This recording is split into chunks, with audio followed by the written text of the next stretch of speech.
ल आजको भ्लग चाहिँ यसरी सुरु हुँदैछ हामी यसरी जाँदैछौँ है कालिम्पोङ मेरो नानीहरू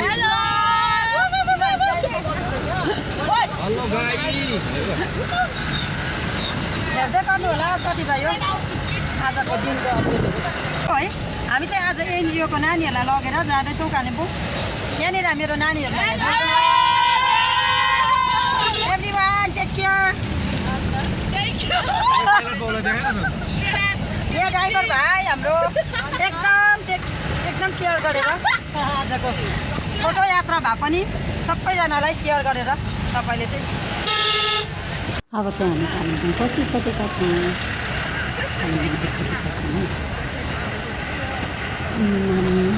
पसिसकेका छौँ जानुपर्ने हुँदैछ अब चाहिँ हामी जुन पुग्ने ठाउँमा पुगेर सरले शिक्षा दिँदैछ नानीहरूलाई अहिले धेरै कुराहरू सिकाउँदैछ नि है अनि नानीहरूको लागि सेफ्टीको लागि है अनि म चाहिँ यहाँनिर भिडियो गर्दै बसिरहेको थिएँ भ्यूहरू पुरा दामी दामी भ्यूहरू देखेर है एकदमै सुन्दर लाग्यो नि कोही कोही बेला जाने मौका पाएको बेलामा है एकदमै सुन्दर देखेर चाहिँ म चाहिँ भिडियो गरिरहेको थिएँ यहाँ साथीहरू कस्तो लाग्छ कमेन्ट गर्नु होला अनि लाइक कमेन्ट दिनु होला साथीहरू भाइहरू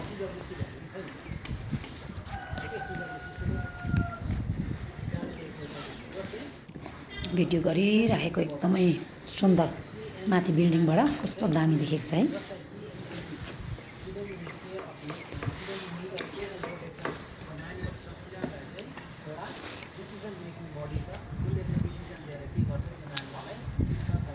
भिडियो गर्नु हुँदैन भन्दै थियो र भने मैले लुकी सबै कुरो सकेपछि चाहिँ फेरि पनि सकेर चाहिँ माथि बाहिर निस्केर नानीहरूलाई मिठाई बाँडिरहेको छ निकालेर मिठाई बाँडेर उहाँहरूलाई मिठाई बाँडेर हामी खुसी दिनको लागि यहाँ त थाना डाँडा पुलिस स्टेसन यो अब आउनु आँटेन थाना डाँडा चाहिँ केटाकेटीहरू आमामा कम्ती चम्पूहरू छैन पुलिस स्टेसनभित्र फोटो भिडियो गर्नु अलाउ छैन है मैले गर्नु साह्रो पो छ त केटाकेटीहरू चम्पूहरू छ भने कता गयो भने भनेर पिर छ यहाँ फोटो खिचेर राख्नुपर्छ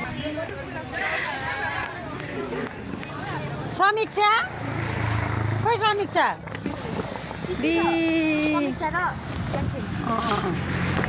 यहाँ नानीहरूलाई केयर गर्नु एकदमै साह्रो पर्छ है त्यहाँबाट निस्केर फेरि जाँदैछौँ त्यहाँदेखि हामी खानाको लागि लन्चको लागि पुगिसकेका छौँ है लन्चको लागि हामी पुग्यौँ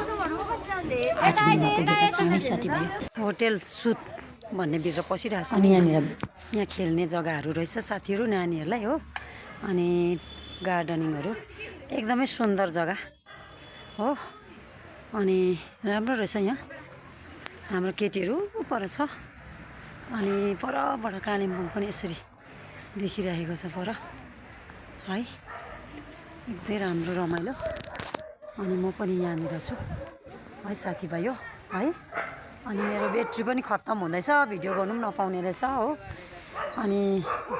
यस्तै छ साथीहरू अब भने चाहिँ हाम्रो लन्चको टाइम आयो है होटेलभित्र पस्यौँ हामी खाना रेडी भएछ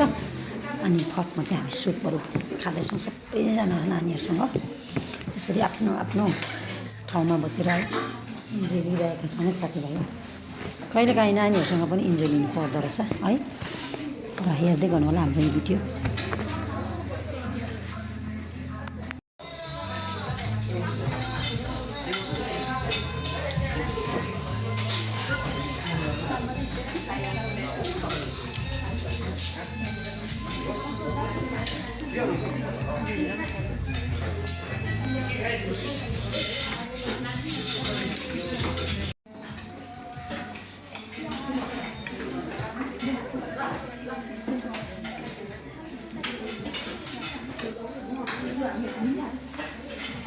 भने हामी चाहिँ यहाँनिर खानासाना यो खाना खाएर बाहिर निस्केर यसरी